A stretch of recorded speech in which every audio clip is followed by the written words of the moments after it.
Naku, umiiyak si Zeta. Love. Where are we gonna retire? Is it here in the United States or is it in the Philippines?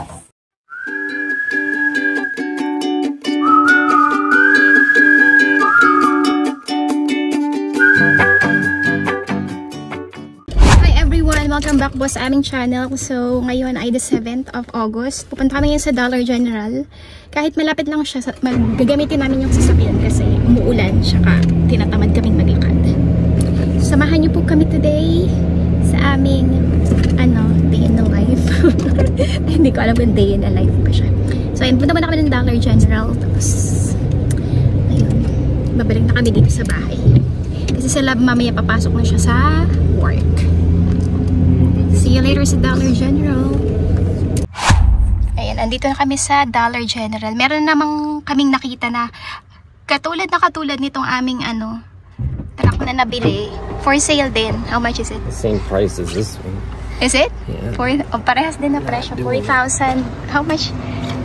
4,000. It's got 3 times as much miles as this one. Oh. Ayan o, parehas. Kaso red lang ito. Ito sa amin puti. It's raining. Ay, it's raining. Ulan. Sabi nila, kung hindi daw kami lilipat ng bahay, bibili niya daw ulit yun. So, yung binili lang namin dito sa Dollar General ay ito. Cheerios, yan, Pringles, mga pagkain ni Zeta, tsaka garbage bag kasi nakalimutan na naman nila bumili.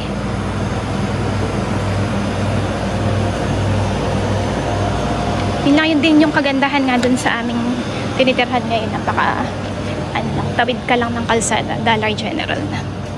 Para pag may nakalimutan sa Walmart, yun, malapit lang. Ito yung mga $1 deal nila. Ayan, so tapos na kami dito. Mag-check out na kami sa bahay. So ayan, nandito na kami sa bahay. Grabe, biglang bumuhos yung ulan ng malakas. So, bumili sila kahapon ng mango. What kind of mango is this? It's overripe mango. No, what kind? Romina from Mexico. Yan, Mexican mango. Mas masarap pa rin yung natin, Indian mango para sa akin. Malalaki lang to, para siyang apple mango. How much is that? Like $1.50. $1.50. Sa sa Walmart. I don't know if the skin will come off. Ayan siya. Hindi siya crunchy. Kaya gusto ko talaga yung... I don't like them crunchy. I like them like this. Yung silabgas ayaw niya ng crunchy. Gusto niya ganyan. Malabsak. Tapos nagluto pala siya ulit ng adobo. Ayan si Zeta ang tawag dyan. Gusto nang pumasok sa cabinet. Sa lagayan ng mga kaldero. Love, baby, be careful with your hands. Ay, baby, your hands. Oh my God. Ay, nako, baby. Shing. Do you wanna do a haul, baby? I want you to give baby some mango. No, she's not allowed to eat mango. Why? I don't know. It's soft and it's good for her. Just do mango. Tingnan niyo yung kanyang scratch sa mata. Siya nag-scratch niyan. Hi, baby. Blow kisses. Blow kisses. Dali. Ay, naglalakad siya. Binilan namin siya niyan, sandals na yan sa Dollar General. Grabe, ang liit. Ang liit na din pala. Parang saktong-sakto lang. Mali yung napili namin na size. Pero yun na lang kasi yata yung available. Parang yun na nga lang yung available na size. Laki ng paa nito ni Zeta eh.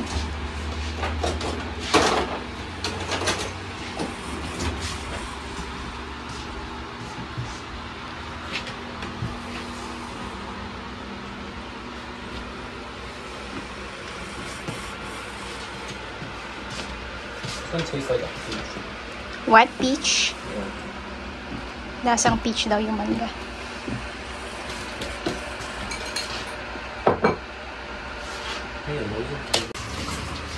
Tapos meron ako dito, Barrio Fiesta ginisang bagoong sauteed shrimp paste. Sweet. Dapat pala yung spicy yung binili. Siyempre, ilalagay ko sa mangga. Ay, ito si Labayo niya ng ganito. Nababahuan siya. Ayan, kain tayo ng mangga. Bagoong. Ito yung tsara ni Zayda. Ito yung bagoong. So, ang dilim. Hindi niya makita.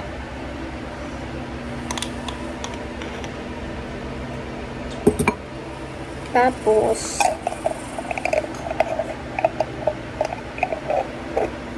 lalagyan ko nitong chili garlic sauce. Yung nabili namin dun sa Asian store. Kasi matamis tong yung bagoong. Sila ayaw na ayaw niya ng amoy ng bagoong. Kahit anong seafood. Di talaga siya kumakain ng seafood.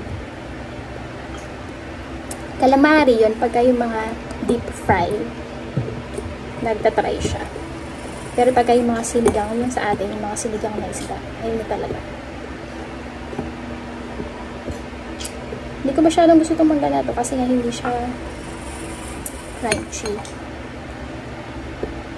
Hindi kasi crunchy yung binili nila.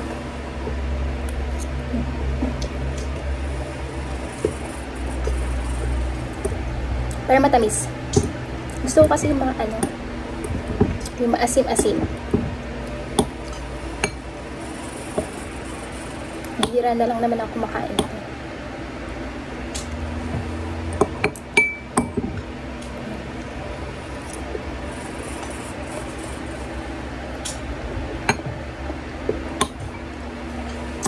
Sarap.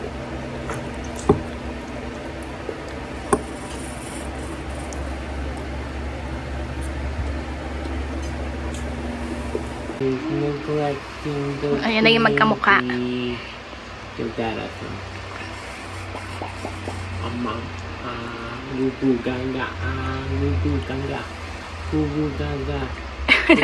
She's going to hit your face.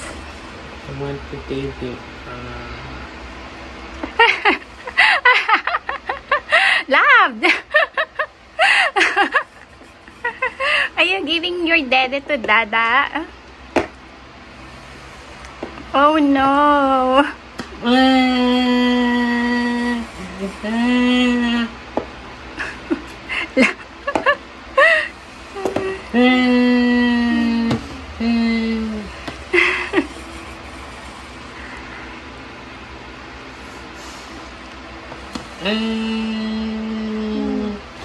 Baby, this is... Isa yan sa mga harvest ni Love. Ay, akala ko okra. Ano pala? You tell them the groundhog ate everything in the garden. This is all that didn't get eaten by the groundhog. What is it you tell them? The groundhog ate everything in my garden, and so we don't have any real normal-sized cucumbers, just these little baby cucumbers, because the groundhog ate all the cucumbers and all the kale. And Michelle doesn't eat beets, so there's not a lot of options. The groundhog doesn't eat beets either. I eat okra. You have the same, yeah, but okra's not. You have the same taste. You have the same taste as the groundhog. So I think the groundhog is gonna fall in love with you if you have the same taste. I'm hoping it's going to just leave. So ito na ang adobo ni Mister. Diba? Ano na yan? Expert na yung pagluluto ng adobo. Love, are you becoming an expert in cooking adobo? I don't know. I don't eat it, so I don't know if it's good or not good. Ayan. I mean, it's like, no, I can't figure out how to do it good, really, because I don't get the right kind of pork. Maybe if. So ayan si Love. Love, what are you trying to cook? I'm not trying to cook. I am cooking. What are you cooking? Adobo and carrots and rice. I was gonna make wontons, but I forgot. And we still have time. We have to make one. Love, that's too much food. Whatever. To si Love, parang extra lagi yung pagkain namin. What if I die? And then I don't have any more? Ganyan lang yung sinasabi niya. Paano pag namatay siya, konti lang pinain. Kaya siya kasi magluto. Ako hindi ako mahilig magluto. Kaya siya ang tagaluto dito sa bahay. Favorite niya yan, wontons. Love. Where are we gonna retire? Is it here in the United States or is it in the Philippines? It's gonna be hot because I'm using the oven. Why, love? You stay here. I'm asking you a question. Where are we gonna retire? Is it here in the United States or is it in the Philippines? IDGAF. As long as we're not dead, we'll retire anywhere. But where do you prefer? What if I want to retire in the Bahamas? What do you think about that? Love, it's not something that we could afford. You don't know what we can afford or not. What if I'm a rich and famous novelist by then? Love, you answer my question. What? Where do you want to retire? The Bahamas. I want to retire. No, you did answer. the Bahamas is not an option. You only have two options, Philippines or here. Well, I asked you that yesterday. House. Huh? Well, probably at my parents' house. Baby, no. So here in the United States, but it's expensive here in the United States. The baby's neglected. Wait lang. Naku, umiiyak si Data. I'm gonna have to eat and it's gonna be very hot. What's that? Is that your bow?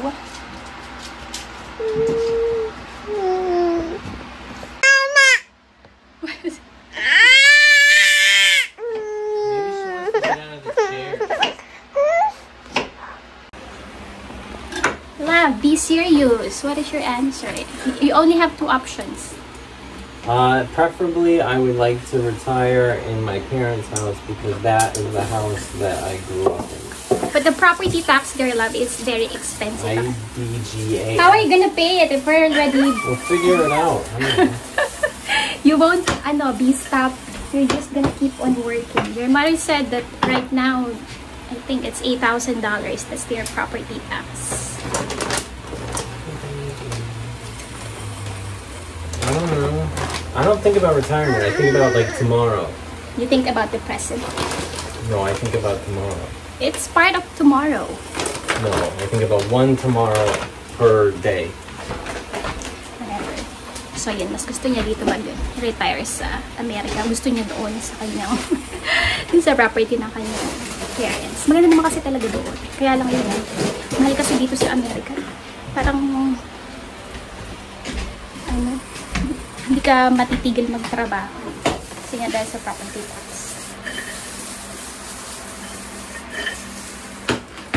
Unless enough yung makukuha mo sa Social Security. So, yun lang po for today's vlog, guys. Thank you so much again for supporting Zayda's Mama and Dada's YouTube channel. See you again soon. Bye. Let's make a picture. Get my head in the picture. Say, you have to make Zayda. Zayda, look at the camera.